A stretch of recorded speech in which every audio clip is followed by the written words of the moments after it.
Hello and welcome to our video summarizing all you need to know about the United Nations. Today, we are going to cover the United Nations formation, the aims, structure, and finishing off with a timeline.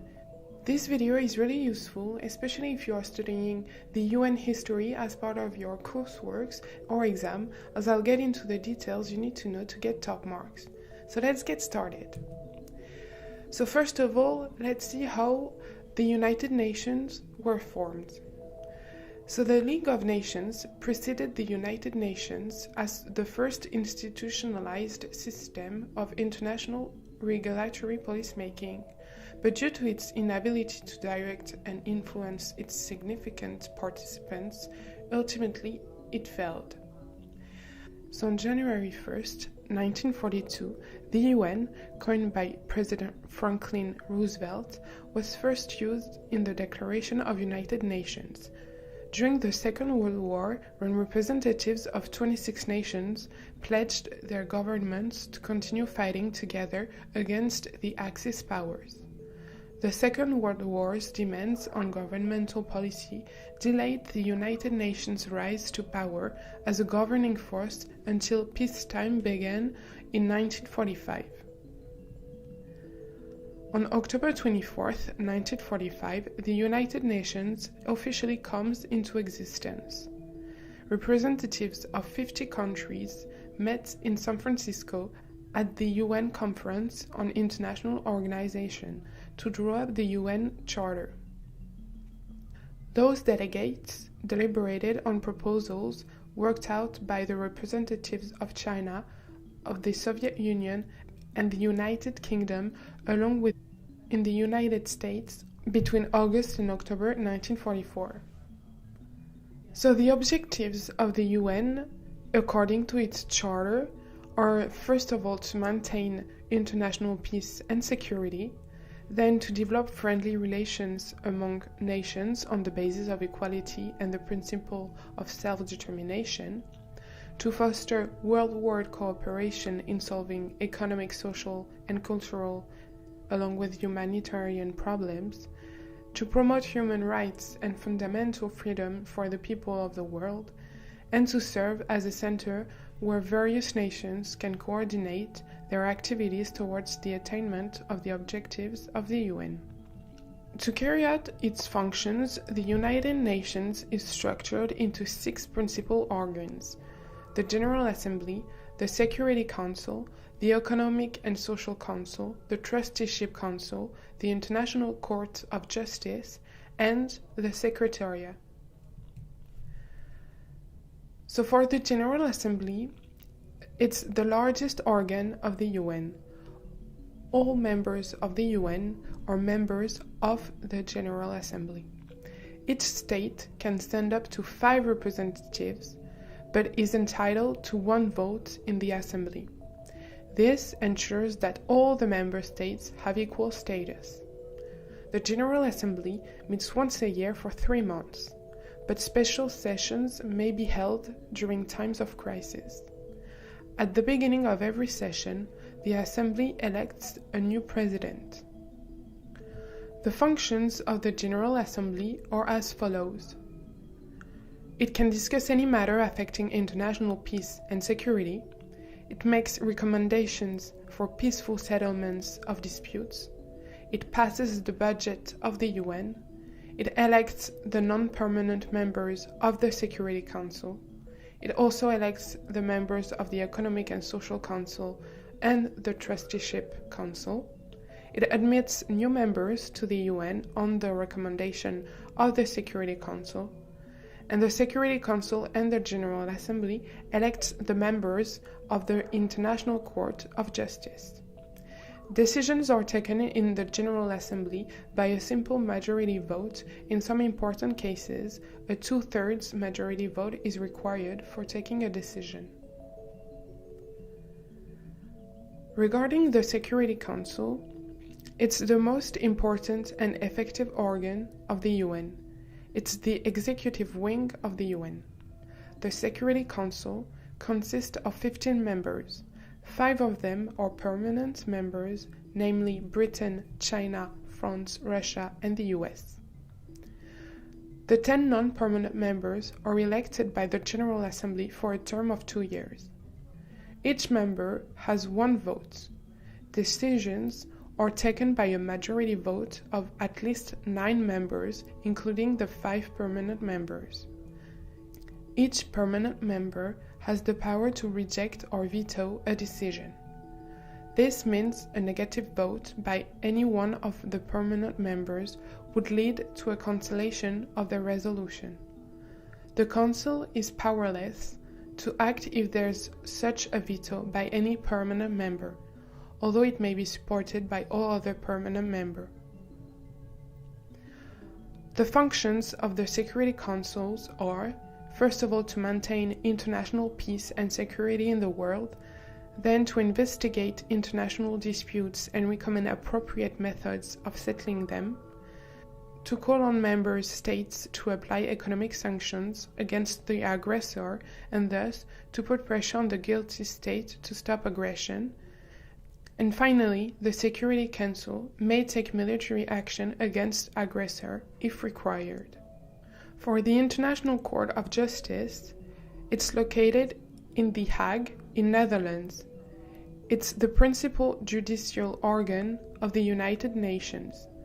The court consists of 15 judges from different countries elected by the General Assembly and the Security Council. They are elected for a 9-year term. No 2 judges can be citizens of the same country. Its functions are to settle disputes brought to it by member nations and to provide legal advice to any organ of the UN on request. The Trusteeship Council was set up immediately after the Second World War.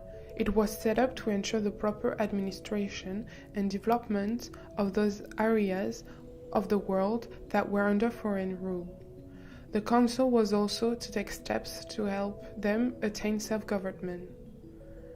By 1994, all trust territories had attained self-government.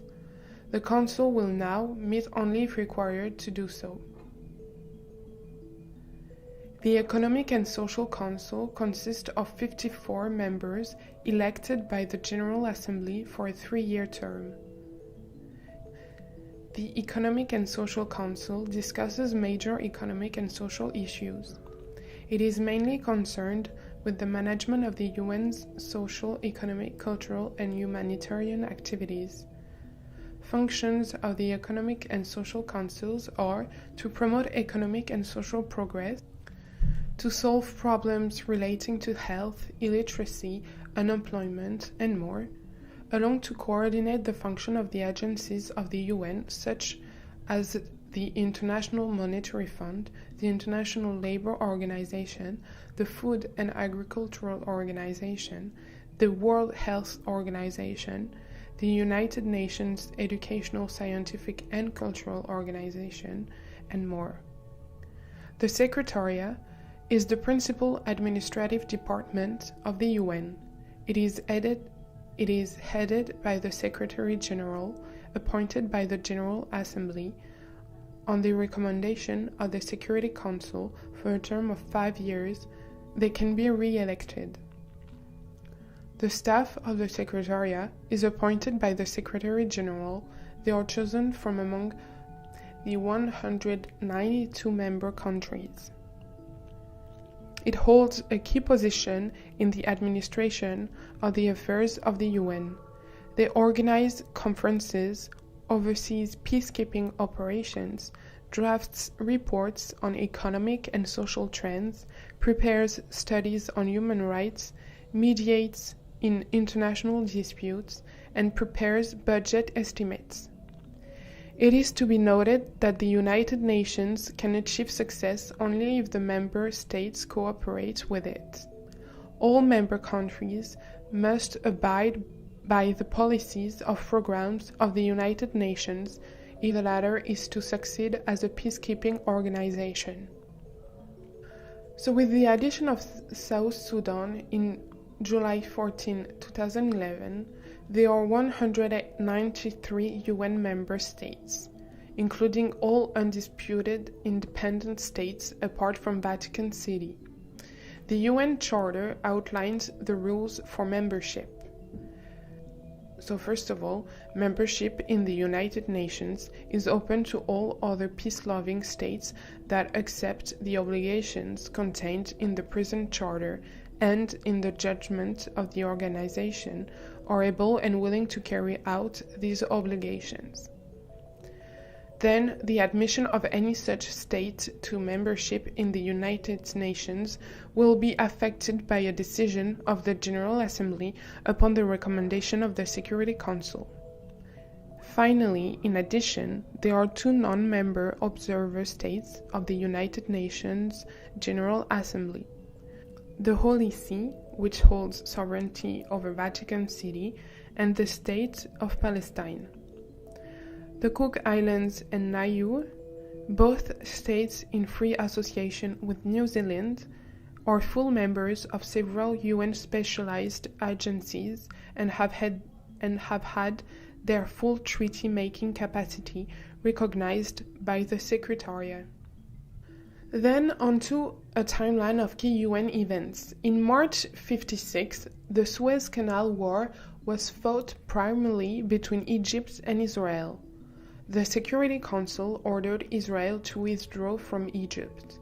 Great Britain and France vetoed this. This issue was then handled by the General Assembly. The UNEF was established, which remained on the border until 1967. To prevent the Suez Canal from being nationalized, Great Britain, Israel, and France invaded Egypt. The United States opposed the attack and condemned it at the United Nations. US pressure ultimately forced the invading armies to withdraw from Egypt. After the incident, the UN Emergency Force was created and placed in Egypt to protect the canal and keep the borders at peace while a political settlement is being worked out. Most of the peacekeepers were deployed on the Sinai Peninsula along the Egyptian-Israeli border. On March 1967, after continued dispute over the ownership of land, Israel launched strikes against Arab nations, leading to the Six-Day War. The Security Council called for a ceasefire and drew up Resolution 242. It was signed by all involved in the war, but the Arabs and Israelis interpreted it differently. However, the UN did succeed in getting an exchange of prisoners. On November 1974, the UN General Assembly granted observer status to the Palestinian Liberation Organization. On March 1979, the USSR invaded and occupied Afghanistan. The Security Council called on USSR to withdraw. USSR vetoed Security Council resolution. In a major defeat to their governing powers, the UN were unable to do anything. On April 95, the UN Security Council passed Resolution 986, beginning the Iraqi All for Food program. The program was intended to bring humanitarian relief to the people of Iraq. It was fraught with corruption. Following Iraq's liberation, it was discovered that Saddam Hussein diverted as much as $5 million of the aid to his personal bank accounts, and more than $10 billion was misspent. High-ranking UN officials, including UN Secretary General Kofi Annan's son, have since been accused of corruption. The Millennium Summit was held in 2000 to discuss the UN's role in the 21st century. The 3-day meeting was the largest gathering of world leaders in history and culminated in the adoption by all member states of the Millennium Development Goals, a commitment to achieve international development in areas such as poverty reduction, gender equality, and public health. Progress towards these goals, which were to be met by 2015, was ultimately uneven. The 2005 World Summit reaffirmed the UN's focus on promoting development, peacekeeping, human rights, and global security. The Sustainable Development Goals were launched in 2015 to succeed the Millennium Development Goals. The India-Pakistan dispute over the ownership of Kashmir violently renewed itself in 2002. The clashes were made worse as both nations possessed nuclear weapons. UN no success to date. The tensions continued to escalate over the ensuing 2 decades, leading to a standoff between the two nations in 2019, with the UN still unable to engage with a solution. On March 2003, after the UN failed to act on Bush's warnings the previous year, the United States led a coalition into Iraq. On January 2010, the Haiti earthquake caused between 100,000 and 300,000 deaths, leading to the most UN personal deaths of any tragedy in their history. On January 2017, Portuguese diplomat Antonio Guterres, who previously served as UN High Commissioner for Refugees, became the 9th Secretary General. He has highlighted several key goals for his administration, including an emphasis on diplomacy for preventing conflicts, more effective peacekeeping efforts, and streamlining the organization to be more responsive and versatile to global needs. So that's all for the United Nations. If you found this video useful, give it a thumbs up and do subscribe to our channel, where we offer free material that you can use as part of your studies to really get a better grasp of specific areas you might find challenging. Make sure to visit our website, where you'll find useful revision guides, model answers, and tools to get top marks. Thank you for listening!